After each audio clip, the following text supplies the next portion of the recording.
What's good, everyone? Today I have a fun class for you that was picked out by the YouTube members that are active within my Discord, and we'll be going over the basics of waving. This class is going to be tailor-made specifically for beginners. I want you guys to understand the basics at its roots, the core mechanics for the waves, to be able to maintain the illusion and take the simple aspects and elevate them into something more complex. We want to understand everything within the mechanics of the wave to be able to manipulate the illusion as best as possible, refine all the techniques, and being able to create as much variation as possible with the creative aspects that you want to apply on top of it. But until we get the basics down packed, I want to be able to show you different ways that you can utilize the things that I got for you within today's class to help you elevate your dance further within the aspects of waving. Some of the core mechanics that we'll be talking about in today's class is going to be speed changes and how it affects the tempo to overall have a different impact on the music to give off a different rhythm. We'll also be talking about different directions and different poses that you can utilize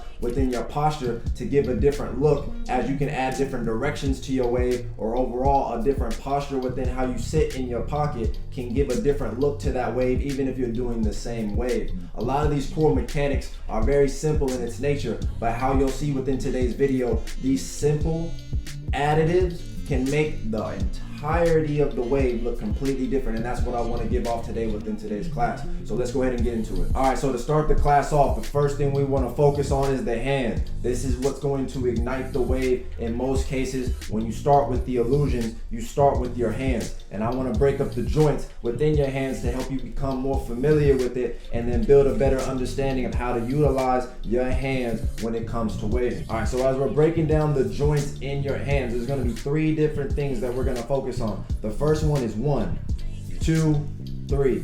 Okay, I just want to build familiarity within that because these are going to be primary when it comes to you utilizing your waves within your hands and how you utilize the illusion. 1, 2, and 3. 1, 2, and 3. One more time. 1, 2, 3. These are the core mechanics that you will utilize within your hands, and very much so when you practice it with one hand, you always want to make sure that you cover it in the other hand. So let's go ahead and do that. You have 1, 2, and 3. Let's try that 2 more times. 1, 2, and 3. One more time. 1, 2, and 3. Okay, as you get more familiar with it, you'll be able to pick up the speed similar to how I'm utilizing it right now. So if it's not really working out for you right now, just take your time. Anything within what you're practicing, try to approach it from a space where you're more calm and you take your time. And again, this is just to build familiarity. Your waves will not look like this in the beginning, but as you utilize your wave, you'll become more familiar with the joints in your hand. That'll help you have a better understanding within it to give off the illusion where eventually you'll be able to,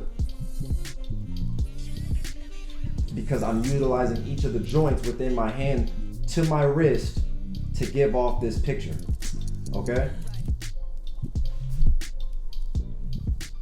What we're gonna focus on next is our elbow. Now I have two simple ways of going through this. You could either use something that's more of like a ripple when you're using your arm, or I have an isolation method that you can use, which is a little bit more difficult, but I feel like it adds an extra layer to what I prefer using within my waves, and I'll leave that for you to decide how you can go ahead and utilize it. So when we go ahead and continue from the hand to the wrist, the next thing within the wave that you want to get to is the elbow. Now the ripple effect of what I was talking about is going to be somewhat of like an up and down motion.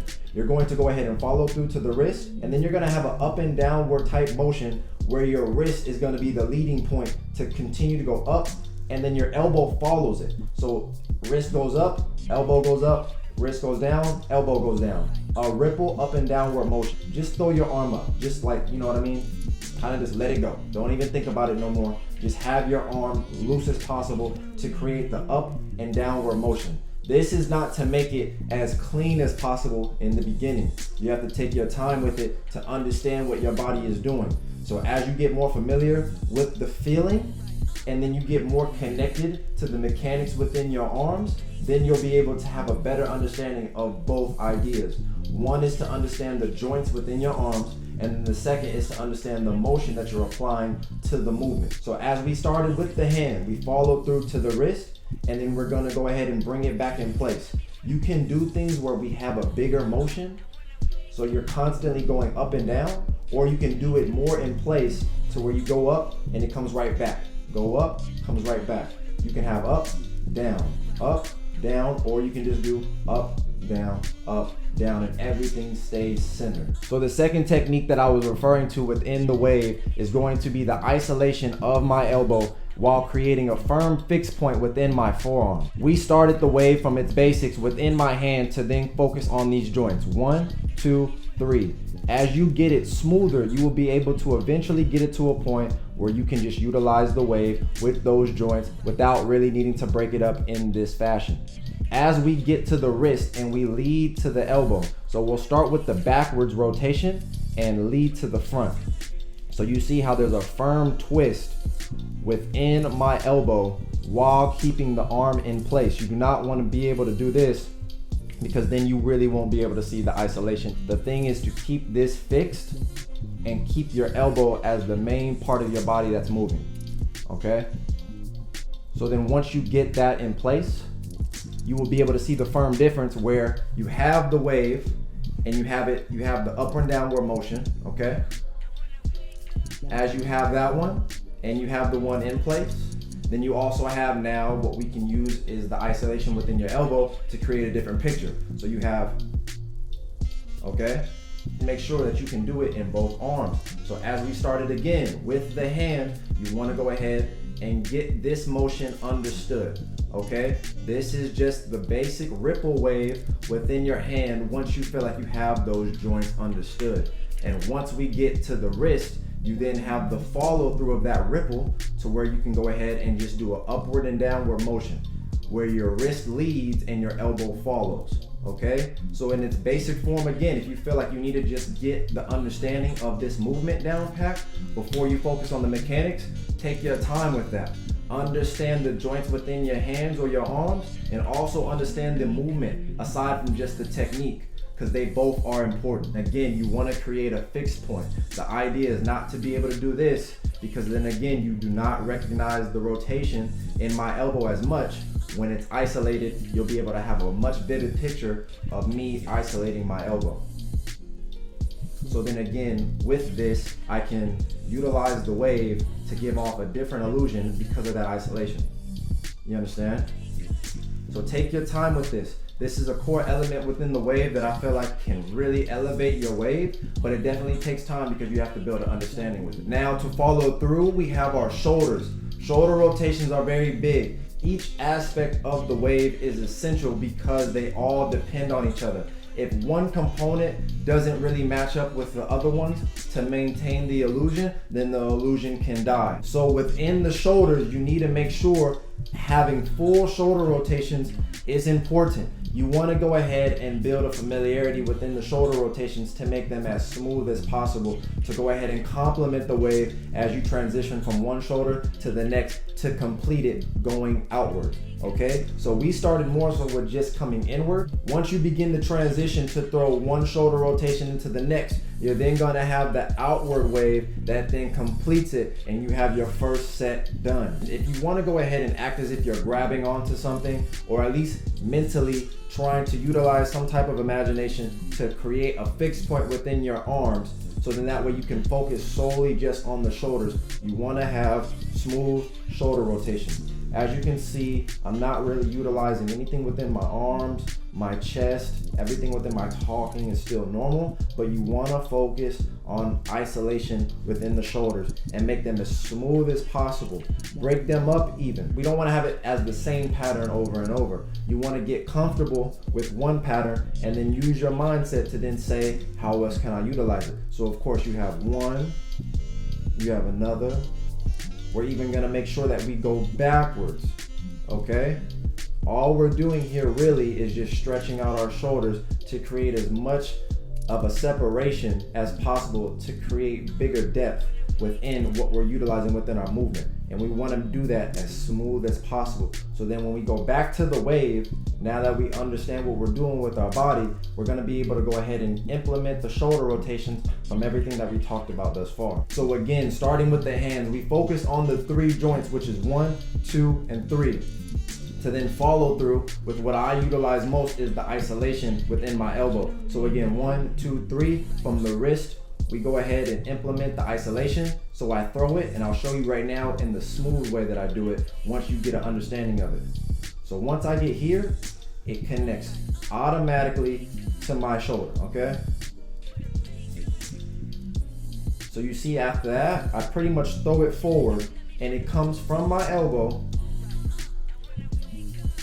and my shoulder ends up going forward, and then I end up switching off to come into this shoulder. So I go 1, 2, okay? Even within that, you can go ahead and practice just forward, forward, forward, forward, forward, forward, forward, forward. Once you feel like you understood going forward, you can also start practicing and adding variations to then maybe change your direction. So as we were going ahead and going forward, maybe you want to go back.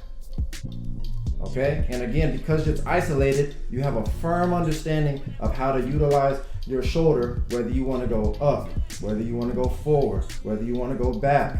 Again, once it's isolated, you have full range of motion as you understand what it is you're using within your body. So again, this is all coming inward. Now we have to transition. All the different things that we covered essentially is just going to be repeated in a different way. So since we talked about the inward motion of our elbow, now we're going to go ahead and follow through and lead it outward.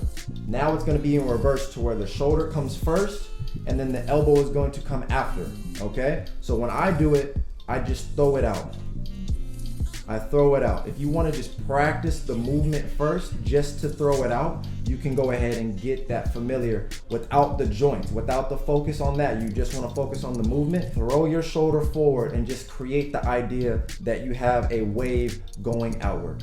So once we take flight and we start with the outward wave, again, you can utilize the forward motion within your shoulder, okay? To continue from what you were doing on the other side, you take this one forward and it leads to your elbow. We talked about the idea of the ripple, so you can go ahead and continue it to where now instead of the wrist leading to the elbow, it's the elbow leading to the wrist. You have the understanding of elbow up, wrist up, elbow down, wrist down, elbow up, wrist up, elbow down, wrist down, okay, within the ripple. So you have that motion to continue from the shoulder. Throw it out. You want to throw it out from the shoulder. Here, up, wrist. Here, up, wrist. Here, up, wrist. Here, up, wrist. And then we're going to finish with the hand to lead out, okay? You still have the same understanding now within those joints that we talked about since the beginning. With the isolation factor, I feel like it just gives another alternative to how you can throw out your wave. When we start here from the shoulder, you want to go ahead and get it to the wrist, and you still have the isolation within your elbow. Again, shoulder, up, isolate, throw it out. Okay? I want to make sure the follow through is a success and as smooth as possible when you transition from one side to the next. So now that we've completed the wave, we can go ahead and do a couple test runs, okay? So understanding tempo is going to be really key in this one, and we're just going to focus within the span of an 8 count. For this class, by the time that you get to your shoulder, you can break up the entirety of the wave in half to know that you should probably be at the 4 count by the time you get to your shoulder. So then that way when you get to the other side of your shoulder, you have the remaining 4 count to release. So let's go ahead and practice a couple reps right now. 1, 2, 3, 4, 1, 2, 3, 4, 1, 2, 3, 4, 1, 2, 3, 4, 1, 2, 3, 4, 1, 2, 3, 4, 1, 2, 3, 4, 1, 2, 3, 4. Nice. As you get familiar with that tempo, I want you to understand the differences also within directions. You can utilize this wave however you see fit, depending on how you move your arms or you incorporate your body, okay? So within us keeping our arms in aligned with our shoulders, you recognize that you can change your postures. You can change your direction or shift your weight into different places, so then that way you can create an overall different picture based on depth or just a change in direction within that one tempo. The same thing is applied for when we change the tempo. It'll also give a different look because now it's either going to be slowed down or it's going to be sped up. 1, 2, 3, 4. 1, 2, 3, 4. 1, 2, 3, 4. 1, 2, 3, 4. Again, just within the simple change of a direction, it can give off a different look because I'm adding more depth to what I'm doing as opposed to just being flat downward. I have it going upward. There's just a bunch of different directions that you can utilize within that same wave where we're going outward, outward, outward, outward. Everything within what you're doing now is the same since the beginning. Everything is the same. We have the shoulder going outward, the shoulder going outward. Now that we went ahead and took care of the sped up version, we want to go ahead and slow it down. I just dissed you. So this one probably will be the most difficult simply because this is the part where you have to be as patient as possible. You have to really allow yourself to sit within this. And again, the idea is to maintain the illusion so that way you can give off the idea that you are waving. 1, 2, 3, 4, 5, 6, 7, 8. 1, 2, 3, 4, 5, 6, 7, 8. 1, 2, 3, 4, 5, 6, 7, 8. 1, 2, 3, 4, 5, 6, 7, 8. 1, 2, 3, 4, 5, 6, 7, 8. 1, 2, 3, 4, 5, 6, 7, 8.